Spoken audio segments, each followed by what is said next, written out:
பல வேளைகளிலே நாங்கள் இருளான சூழ்நிலைகளுக்கூடாக போகின்ற போது மிகுந்த நெருக்கம், எல்லா பக்கத்தாலும் நாங்கள் ஒடுக்கப்படுகின்ற போது, சில நேரத்தில் எங்கள் வாழ்க்கையில் இருக்கிற பிரச்சனைகளுக்கு தீர்வை எப்படி காண்பதென்று தெரியாமல் நாங்கள் தத்தளிக்கின்ற வேளையில் சில காரியங்கள் நம் வாழ்க்கையில் பிடிவாதமாக இருக்கும்போது, ஆண்டவர் எங்கே போனார், கர்த்தர் எங்கே, என்னுடைய வாழ்க்கை எல்லாம் காரிருளால் மூடப்பட்டு இருக்கிறதே. யோபு சொன்னான், நான் வெளிச்சத்துக்காய் காத்திருந்தேன், ஆனால் காரிருள் என்னை சூழ்ந்து கொண்டது. அநேகருடைய வாழ்க்கையில வெளிச்சத்துக்காக, திறந்த வாசலுக்காக காத்திருக்கும் போது மூடப்பட்ட வாசல்களும் இருளும் கார்மேகம் எங்களை சூழ்ந்து கொள்ளுகிறது.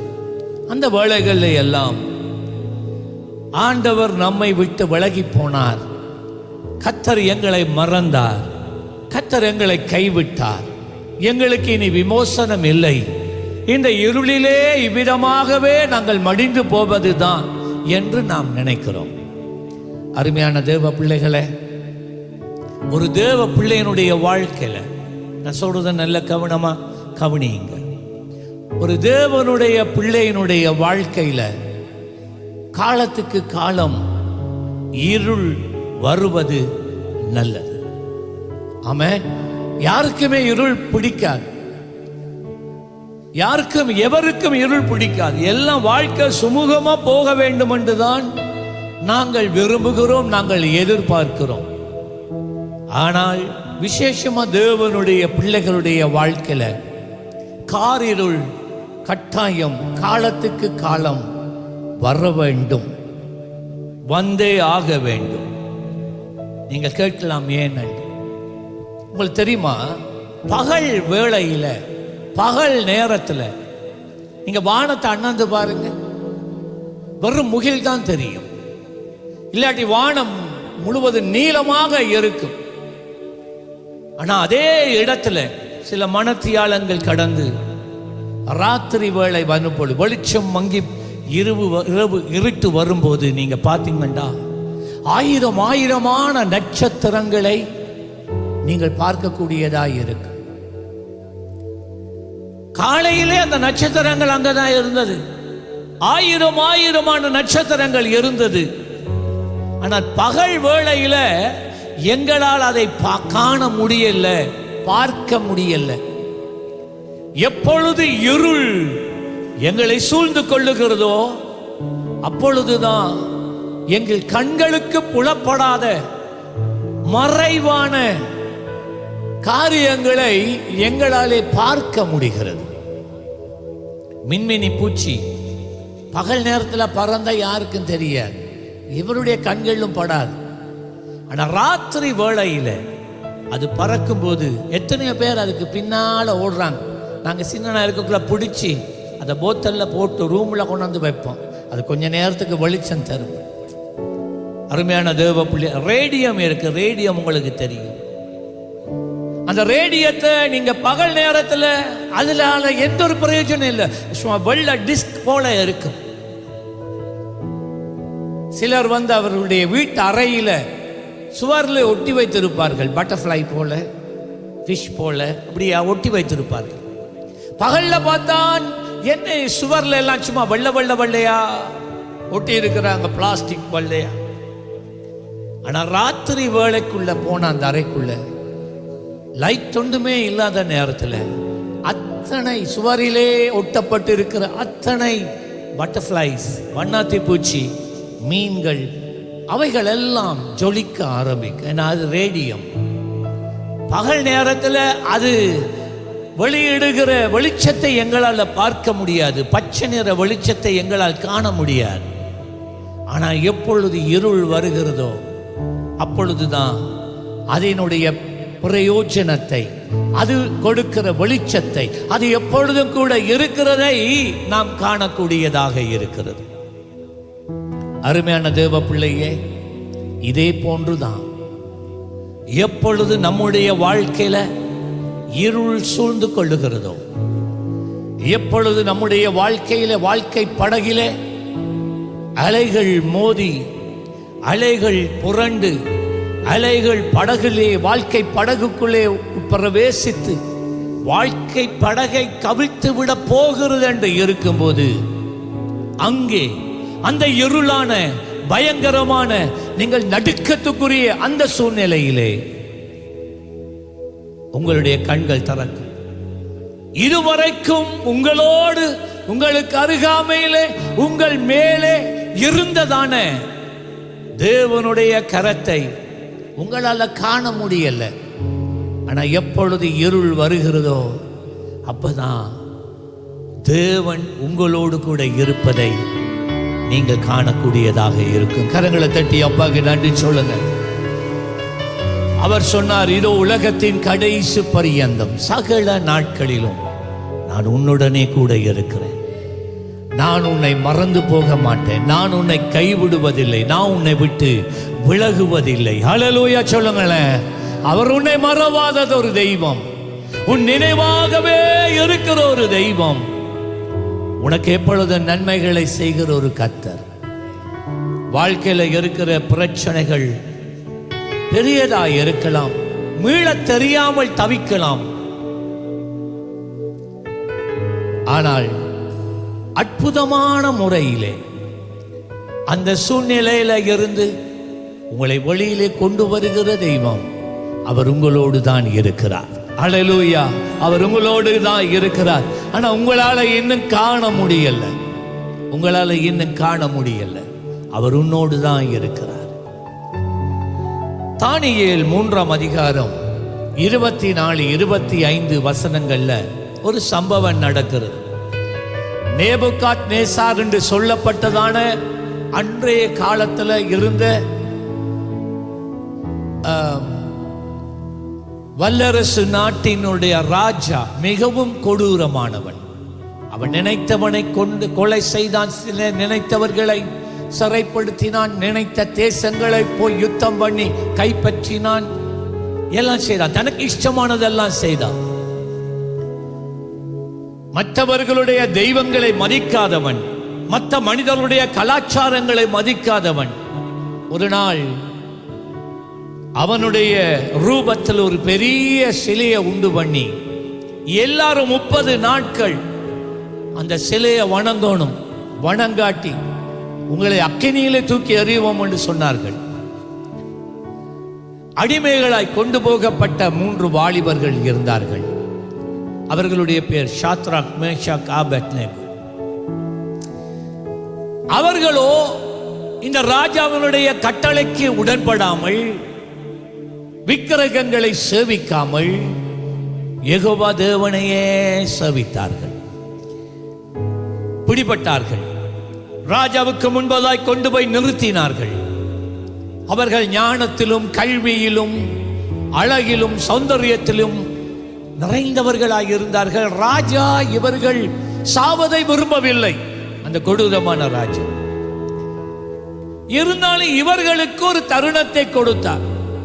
அந்த தேசத்துல ஒருவனாகிலும் தங்கள் தெய்வத்தை சேவித்துக் கொண்டு இந்த அவனுடைய பொற்சிலையை சேவிக்காம இருக்கல. எல்லாரும் சேவித்தான், ஆனா இவர்கள் மாத்திரம் சேவிக்கல. ஒரு சந்தர்ப்பத்தை கொடுத்தான்.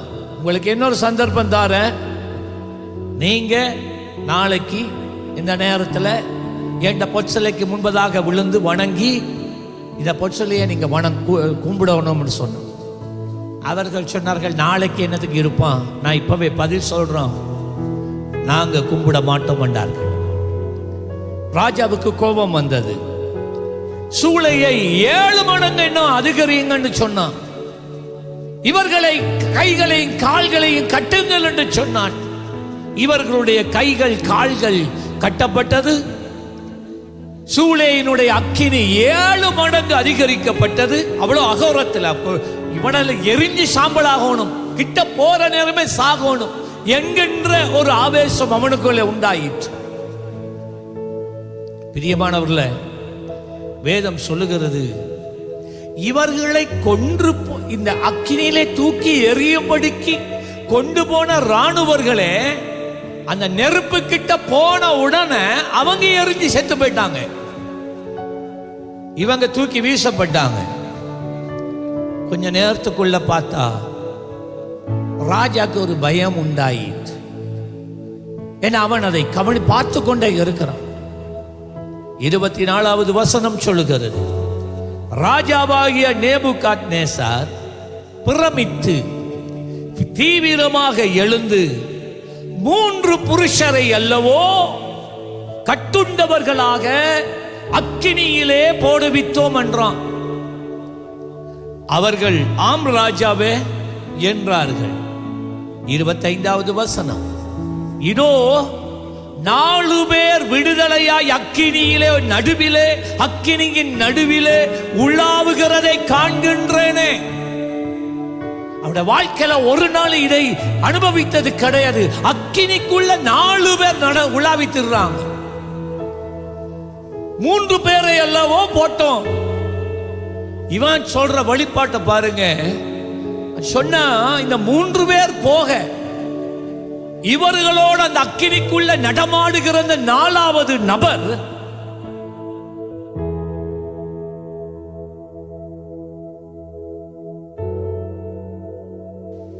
நாலாம் ஆளின் சாயல் எப்படி இருக்கிறது என்றால், நாலாம் ஆளின் சாயல் எப்படி இருக்கிறதாம், தேவ புத்திரனுக்கு ஒப்பாய் இருக்கிறது. நல்ல கையை தட்டி ஹல்லேலூயா.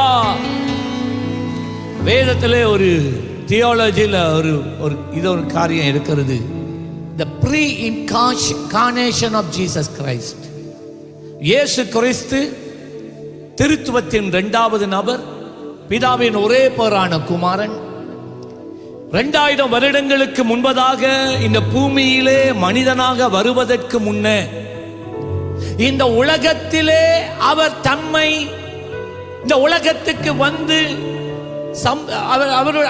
வந்த சில சம்பவங்கள் 2-3 சம்பவங்கள் இருக்கிறது. Pre incarnation. அவர் மனித குமாரனாய் இந்த பூமிக்கு வருவதற்கு முன்பதாக அவர் வெளிப்பட்ட 2-3 சந்தர்ப்பங்கள் உண்டு. அதில் ஒரு சந்தர்ப்பம் தான் இது. அருமையான தேவ பிள்ளையே, இந்த 3 வாலிபர்களை எவர்களாலும் விடுவிக்க முடியவில்லை. அந்த அக்கினியில இருந்து அவர்களை அக்கினிக்குள்ளே வீசாதபடிக்கு அவர்களை இந்த ராஜாவின் கையில இருந்து தப்புவிக்க இந்த உலகத்துல ஒருவனாயிலும் இருக்கல. அவர்களுக்காக வாதாட ஒருவன் இருக்கல. அதுல இருந்து தப்பி போக அவர்களுக்கு வழி தெரியல. இவர்கள் சொன்னார்கள், இந்த அக்கினியில இருந்து எங்களை தப்புவிக்க தேவனால முடியும். பட் தப்புவிக்காம போனாலும், இந்த நெருப்புல எரிந்து சாம்பலா போனாலும் அவரே அல்லாமல் உண்ட சிலையை நாங்க வணங்க மாட்டோம் என்று ராஜாக்கு சொன்ன. இதான் வைராக்கியம். நல்ல கையை தட்டி ஹல்லேலூயா. கடைசி மூச்சு வரைக்கும் தேவனை விடாத வாலிபர்கள், கர்த்தருக்காக வைராக்கியமாய் இருந்த வாலிபர்கள், கடைசி வரைக்கும். அருமையானவர்களே, அப்படியான கட்டத்துல தான் கர்த்தர் வெளிப்பட்டார். ஆமென் சொல்லுங்க. அதுவரைக்கும் அவர்களோடு இராமை இல்லை. அவர் இருந்தார், ஆனா இவர்களுக்கு தெரியல, பார்க்க முடியல. அதனாலதான் சொன்னார், நம்முடைய கர்த்தர் இந்த அக்கினியிலிருந்து விடுதலையாக்க வல்லவர், ஆனாலும் விடுவிக்க போனாலும் பக்கத்தில் இருந்தது அவர்களால பார்க்க முடியல. அதே போலதான் உங்களுடைய வாழ்க்கையில நீங்க கடந்து செல்லுகிற சூழ்நிலை மிகவும் பயங்கரமானதாய் இருக்கலாம். ஆண்டவரை காணலையே. யோபு சொன்னா, முன்ன பார்க்கிறேன் அவர் இல்லை, பின்னுக்கு பார்க்கிறேன், இடதுபுறம் வலதுபுறம் தேடுகிறேன், அவரை காணவில்லை. கடைசி அவன் சொன்னான், நான் அவரை காணாதபடிக்கு அவர் தன்னை சுற்றி ஒரு வேலி அடைத்து இருக்கிறார் என்று சொன்னான். அப்படியான ஒரு சூழ்நிலை உங்களுக்கு தோன்றலாம். அவர் யோபுக்கு பக்கத்துல தான் இருந்தார், ஆனா யோபுவால் அவரை பார்க்க முடியல. சரியான வேளை வந்ததும் அவனுடைய போராட்டத்தின் உச்சக்கட்டத்திலே சொன்ன, காரிருள் என்னை சூழ்ந்து கொண்டது, மரண துர்ச்சன பிரவாகம் என்னை சூழ்ந்து கொண்டது. அவன் நினைச்ச அந்த வாழ்க்கை முடிஞ்சுது. சரியான நிமிஷத்துல கர்த்தர் வெளிப்பட்டார். ஆமென் சொல்லுங்களேன். சீஷர்கள் மாற்கு 6ஆம் அதிகாரத்தில் பார்த்தீங்கன்னா, படகிலே தனியே போகிறார்கள். இயேசு சொன்னா, நீங்க போங்க, நான் பின்னுக்கு வாரேன். ஆனா பிசாசு இவர்கள் போகிறதை கண்டு எப்படியாகிலும் இவர்களை கொள்ள வேண்டும் என்று சொல்லி ஒரு பெரிதான புயல் காற்றை உண்டு பண்ணி கடலை கொந்தளிக்க பண்ணி, பிசாசுக்கு அந்த வல்லமை இருக்கு, இயற்கையை நமக்கு எதிராக பயன்படுத்துவான், எடுத்து இவர்களை நடுக்கடலிலே கொள்ளும் படிக்காக அவன் தீர்மானிச்சான். ஆண்டவராய் இயேசு எங்க தருமா இருந்தார்? அந்த கெனசுருத்து கடலுக்கு எதிரே இருக்கிற மலையிலே அவர் ஜெபித்து கொண்டு இருந்தார். நடு ராத்திரியில மிக எல்லா பக்கம் இருள் சூழ்ந்த நேரத்தில் அந்த 12 சீஷர்களும் படகில தத்தளித்துக் கொண்டு இருக்கிறதை இயேசு கண்டார். சரியான வேளை வந்தபோது மாற்கு 6:51 சொல்லுகிறது, அவர்கள் இருந்த படவில் ஏறினார். அப்பொழுது காற்று அமர்ந்தது. அதனால் அவர்கள் தங்களுக்குள்ளே மிகவும் பிரமித்து ஆச்சரியப்பட்டார்கள். அதுக்கு முன்னால் அவங்களோட வாழ்க்கை முடிஞ்சுன்னு நினைச்சாங்க. அருமையான தேவ பிள்ளையே, ஆண்டவராகிய இயேசு கிறிஸ்துவை நீ உண்மையாக விசுவாசித்து அவரை நீ பின்பற்றினாள், அவரோடு ஒரு நெருக்கமான ஒரு வாழ்க்கையை நீ வாழ்ந்தாள்.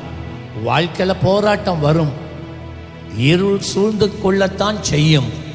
ஆனாலும் அவர் உன்னை ஒரு நாளும் விட்டு விலக மாட்டார். சில நேரத்தில் ஆண்டவர் இந்த இருள் எங்க வாழ்க்கையில வருவதற்கு அவர் இடம் கொடுப்பதற்கு காரணம் என்னண்டா, அவரை நாங்கள் காண்பதற்கு. ஆமென் சொல்லுங்களேன். அவரை நாங்கள் காண்பதற்கு தான். சில நேரத்தில் நாங்கள் அப்படியே ஓடிக்கொண்டே போறோம், ஆண்டவர் இயேசு நல்லவர், இயேசு நல்லவர். ஆனால் நாங்கள் ருசிக்காம இயேசு நல்லவர் என்று சொல்றோம். ஆனால் ஆண்டவருடைய இருதய தாக என்னண்டா, எந்த பிள்ளை என்னை ருசித்து பார்க்கணும். ஹல்லேலூயா. ஆண்டவருடைய ருசி பல உண்டு.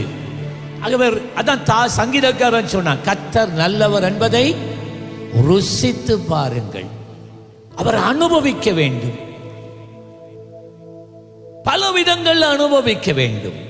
வேதம் அவரை பல விதங்களில் வர்ணிக்கிறது.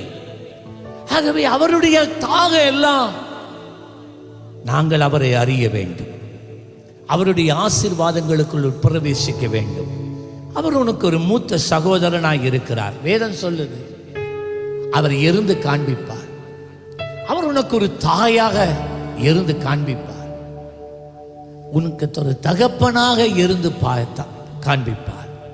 நடக்க முடியாத வேளைகள்ல உன்னை சுமந்து அவர் தூக்கி அவர் எவ்வளவா உண்மையில கரிசனையாக இருக்கிறார் என்பதை அவர் காண்பிப்பார். ஹல்லேலூயா சொல்லுங்களேன். ஆமென். ஆகவே இருளை கண்டு பயந்து ஓட வேண்டாம். இருள் வருகிறது என்றால் ஒரு காரணம், கர்த்தர் உனக்கு தம்மை வெளிப்படுத்தும்படிக்காய் ஆயத்தப்படுகிறார். ஹல்லேலூயா. ஆமென். எல்லாரும் எழுந்து நிற்க போகிறோம்.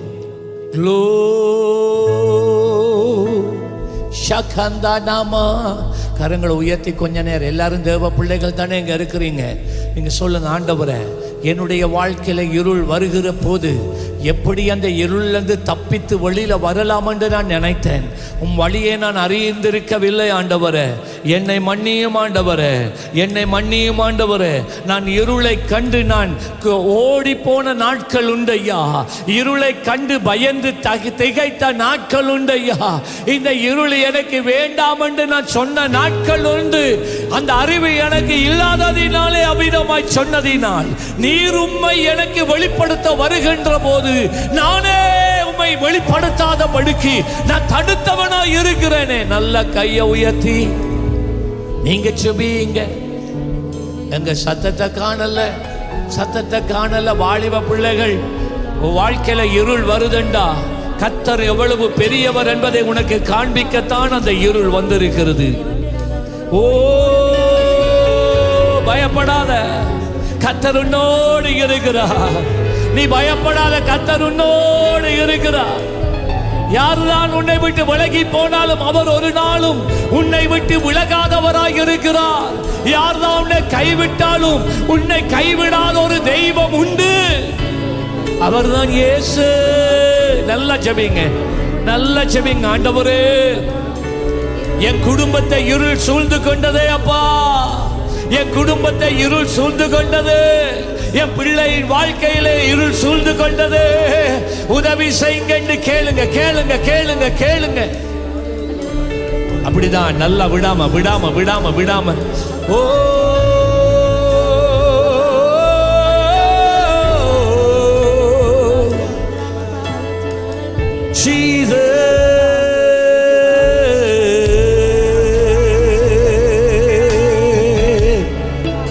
நீ விழுந்த இடத்திலேயே அவர் உன்னை விட்டு விட்டு போகிற தெய்வம் அல்ல. நீ விழுந்த இடத்திலே அவர் வருகிறார். அவர் உன்னிடத்திலே வந்து குனிந்து உன் காயங்களை கட்டி அவர் உன்னை தூக்கி உன்னை சுமந்து செல்லுகிற தெய்வம். நீ பரிபூரணமாய் குணப்படும் வரைக்கும் அவர் உன்னை பின்தொடர்கிற தெய்வமாய் இருக்கிறாரே.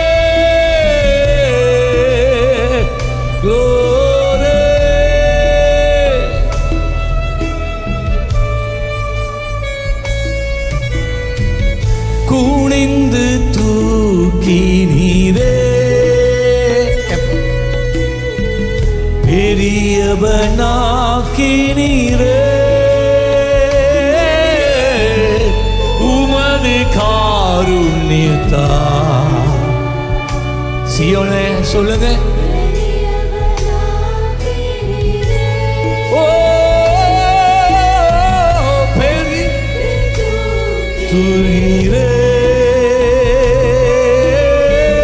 பெரியவனா கீரிலே.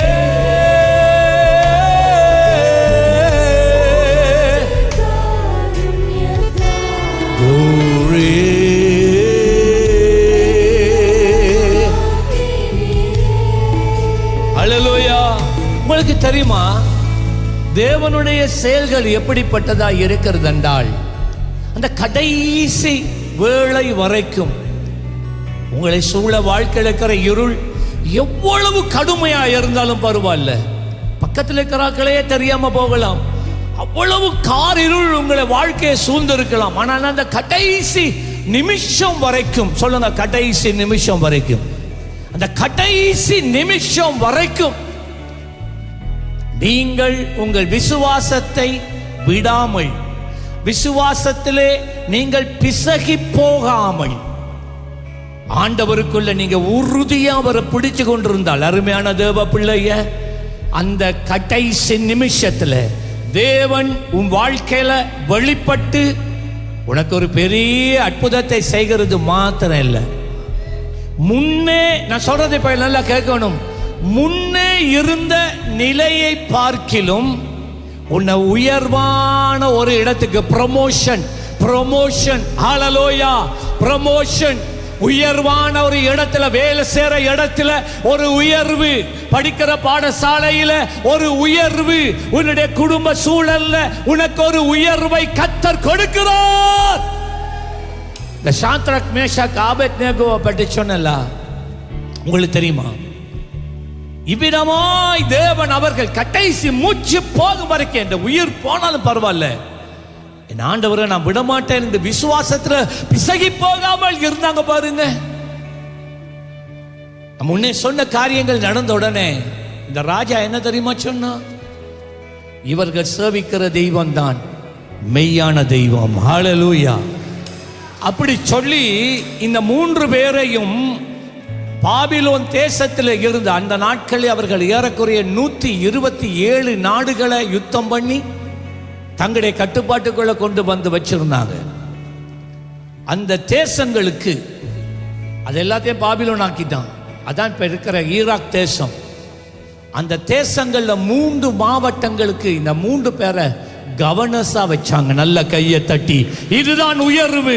நீ கர்த்தருக்காக நிற்கும் போது காரில் உன்னை சூழ்ந்து கொண்டாலும் கர்த்தரை விடாமல் நீ ஒரே பிடியா பிடித்து நிற்கும் போது தேவன் அவர் அற்புதமாய் உனக்கு அந்த சூழ்நிலையிலிருந்து வெளியில கொண்டு வர்றது மாத்திரமல்ல, உன்னுடைய சமுதாயத்தில், உன்னுடைய பட்டணத்தில், உன்னுடைய தேசத்தில், உன்னுடைய குடும்ப சூழல்ல, நீ வேலை செய்கிற இடங்களிலே தேவன் உனக்கு உயர்வை கட்டளையிடுகிறார். ஹல்லேலூயா!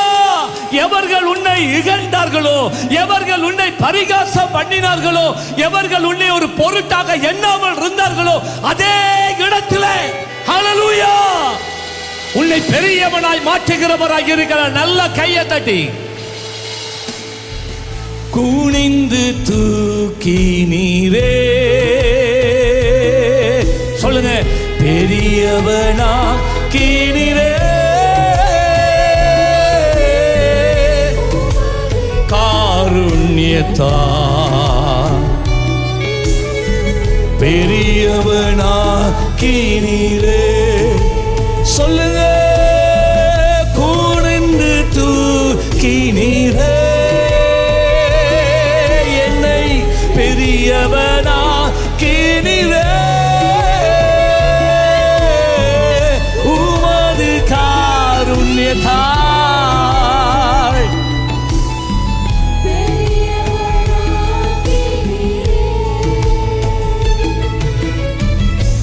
எனது விளக்கை ஏறிய செய்தி இரவை பகலாக்கினி.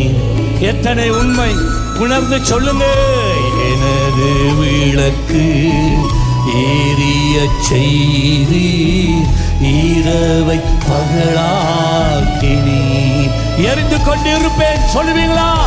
எரிந்து கொண்டிருப்பேன் எப்போதும் உமக்காய் என் ஜீவன் பிரியும் வரை. ஓ ஆமென் இயேசுவே, சீயோனே கரங்களை உயர்த்தி ஆராதனையா சொல்லுங்க. எரிந்து கொண்டே இருப்பேன் எப்போதுமே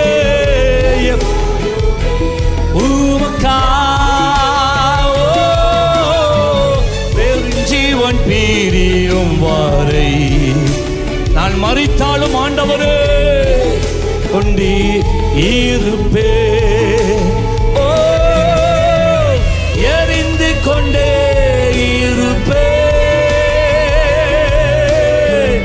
எப்போதுமே உமக்காய் என் ஜீவன் பிரியும் வரை.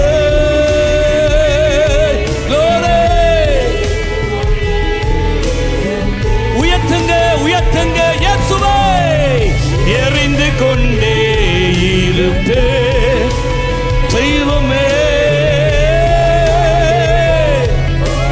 ஷாகாதா பாகாதுபே எபேகே சாகாதோ ரெபேகோதா இனியா யா யாபஹோ. எரிந்து கொண்டே இருப்பேன். அல்லேலூயா ஓசன்னா அல்லேலூயா ஓசன்னா. ஓ அல்லேலூயா ஓசன்னா சொல்லுங்க.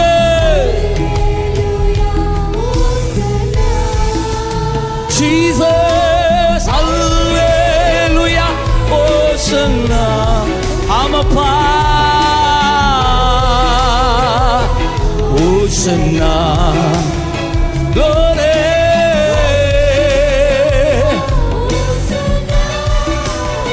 அவர் ஒருவரே பெரியவர், அவர் ஒருவரே மகிமையானவர், அவர் ஒருவரே பரிசுத்தர். அல்லேலூயா. ஒவ்வொருவரும் பிள்ளைகள் வாய திறந்து ஓசன்னா. ஓ அல்லேலூயா மகிமையே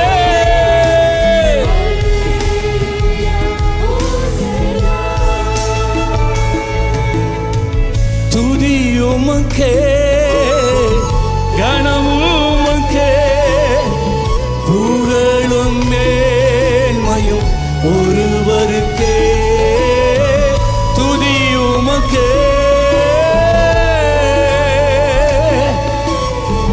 புகழும் மேன்மையும் ஒருவருக்கே, துதி உமக்கே இயேசுவே. சொல்லுங்க, ஆமாப்பா, உமக்கு ஒருவருக்கே துதி, உமக்கே கனம், உமக்கே glory.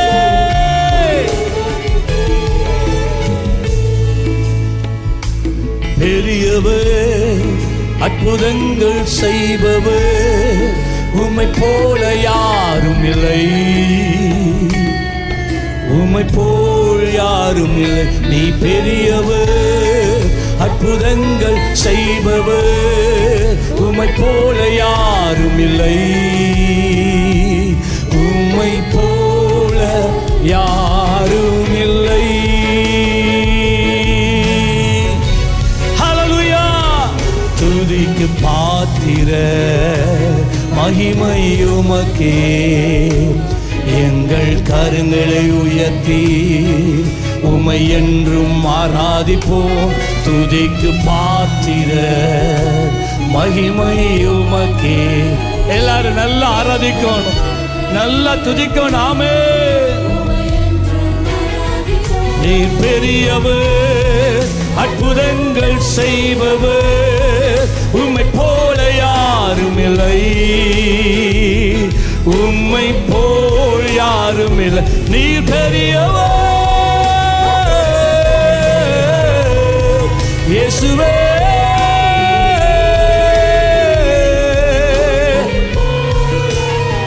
நீர் பெரியவர், மகிமையே இயேசுவே, ராஜாவே.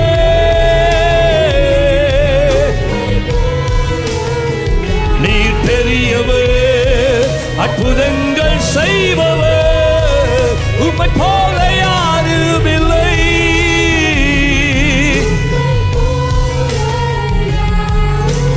ஓ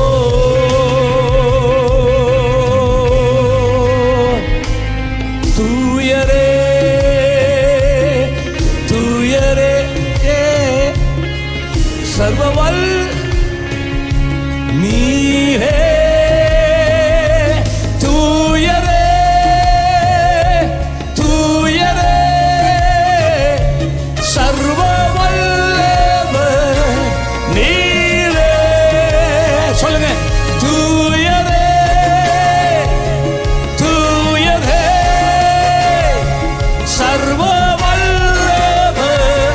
செய்யுங்க.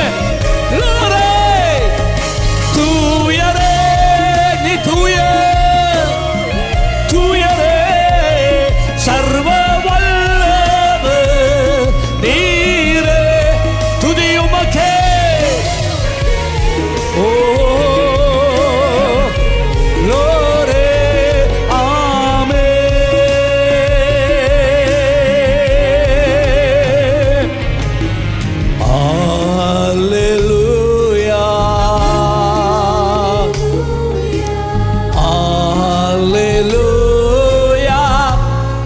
சர்வ வல்லவர் ஆளுகிறார். ஜீசஸ், அல்லேலூயா,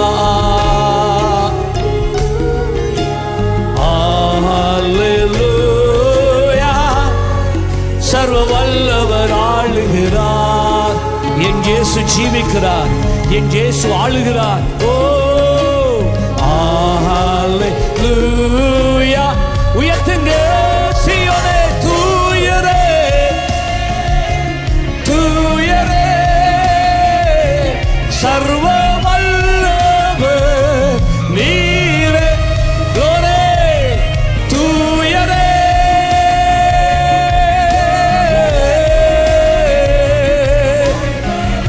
பலலறியாதோலே மேகோலே மோகோ, துதி உமக்கே.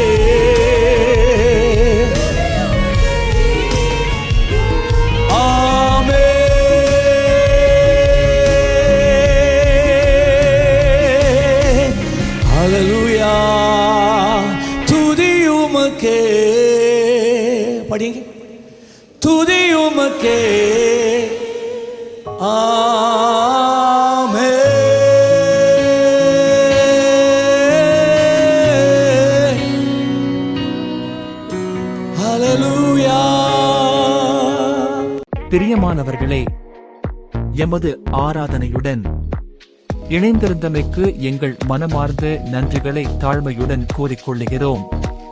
இந்த ஆராதனை உங்கள் ஆத்துமாவுக்கு மிகுந்த ஆசீர்வாதமாக இருந்திருக்குமென விசுவாசிக்கிறோம். தொடர்ந்தும் எம்முடன் இணைந்திருங்கள். கர்த்தர் தாமே உங்களை ஆசீர்வதிப்பாராக.